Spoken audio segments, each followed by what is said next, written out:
যে ঘটনা ঘটেছে কি খবর আছে আপনাদের কাছে? আমাদের কাছে খবর রয়েছে যে ওখানে নাকি প্যান্ডেল খাটিয়ে পুলিশের পরীক্ষার কোশ্চেন বিলি হচ্ছিল, যেটা আজকে পরীক্ষা, অথচ গতকাল এই কোশ্চেনগুলো বিলি করা হচ্ছিল অর্থের বিনিময়ে। এর জন্য 7 জন বুদবুদ থানায় অ্যারেস্ট হয়েছে এবং কালকে বিশাল পুলিশ বাহিনী নিয়ে রেড করে 7 জনকে অ্যারেস্ট করেছে এবং একটা জলের ট্যাঙ্কার সিজ করেছে, একটা ট্রাক্টর সিজ করেছে এবং একটা ইকো গাড়িও নাকি সিজ করেছে।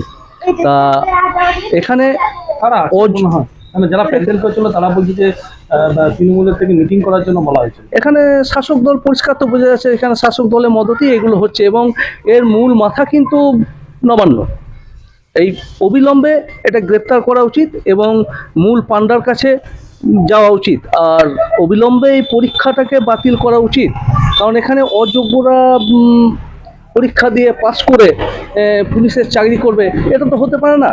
আর এই সরকারকে পশ্চিমবঙ্গ থেকে উৎখাত করা খুবই প্রয়োজন এবং এই আর দুর্নীতির কোন জায়গায় পৌঁছে গেছে, আজ পুলিশের চাকরিতেও দুর্নীতি হচ্ছে, যেখানে কোশ্চেন বিলি হচ্ছে। আপনার নাম? আমার নাম সোমেন পাত্র, আমি বোলপুর সাংগঠনিক জেলার ভাইস প্রেসিডেন্ট ওবিসি মোর্চা।